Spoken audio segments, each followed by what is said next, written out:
महाशिवरात्र हा सण नाही तर एक आध्यात्मिक ऊर्जेची रात्र आहे।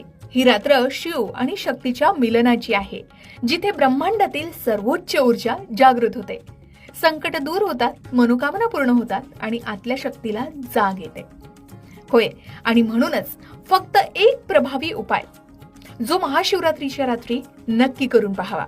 हा उपाय अगदी साधा आहे, सोपा आहे, पण श्रद्धेने केला तर चमत्कार घडतोच घडतो। चला तर मग कोणता आहे हा उपाय, तो कसा करावा, कधी करावा, सविस्तर जाणून घेऊया। महाशिवरात्री ही केवळ उपवासाची रात्र नाही, ही आहे शिव आणि पार्वतीच्या मिलनाची रात्र। या रात्री ब्रह्मांडातील ऊर्जा शिखरावर असते। जर तुम्हाला जीवनातील अडथळे, आर्थिक तंगी, आरोग्य समस्या, नातेसंबंधातील अडचणी किंवा कोणतीही इच्छा पूर्ण करायची असेल तर आजच्या रात्री म्हणजे महाशिवरात्रीच्या रात्री फक्त एक महत्त्वाचा उपाय करायला विसरू नका। पहिला उपाय, बेलपत्रावर चंदनाने नाव लिहून तो महादेवाला अर्पण करा। हा उपाय अनेक भक्तांनी केला असेल आणि त्यांना महादेवाची कृपा सुद्धा मिळाली असेल। तर यासाठी काय करायचंय, सर्वात सोपी आणि घरच्या घरी उपलब्ध असलेली सामग्री घ्यायची। एक अखंड न फाटलेलं 3 पानांचं ताजं बेलपत्र घ्यायचे। पांढरे किंवा पिवळे चंदन घ्यायचे आहे, अष्टगंध असेल तरी चालेल। एक छोटी पेन्सिल किंवा चंदनाचा स्टिक घ्यायचा आहे। शिवलिंग किंवा भगवान महादेवांचा फोटो असेल तर या संपूर्ण वस्तू एकत्र करायची आहे।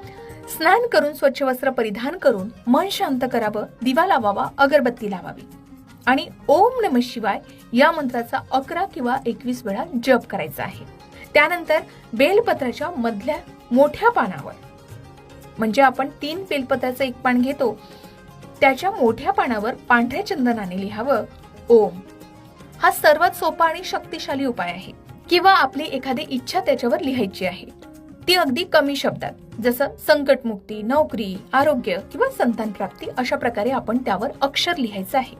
लिहिताना मात्र मनात फक्त तीच इच्छा ठेवा, दुसरा काही विचार ठेवू नका। त्यानंतर महाशिवरात्रीच्या रात्री, विशेषतः निशित काळात म्हणजे रात्री 12 वाजून काही मिनिटांपासून ते 1 वाजेपर्यंत, आता यंदा 15 फेब्रुवारी 2026 रोजी महाशिवरात्र आहे, या रात्री आपण हा उपाय करू शकता। पण जर ते शक्य नसेल तर रात्रीच्या कोणत्याही प्रहरात आपण हा उपाय करू शकता। शिवलिंगावर किंवा मूर्तीसमोर किंवा फोटोवर हे बेलपत्र व्हायचं आहे। याआधी आपण अभिषेक करायचा आहे आणि हे बेलपत्र आपल्याला अर्पण करताना म्हणायचं आहे की हे महादेवा, माझी ही इच्छा पूर्ण कर, मी तुझ्यावर पूर्ण श्रद्धा ठेवतो। आणि नंतर ओम नमः शिवाय या मंत्राचा जप करत राहायचा आहे। शास्त्रानुसार महाशिवरात्रीला अशा प्रकारचं बेलपत्र अर्पण करणाऱ्या भक्तांच्या अनेक जन्मांची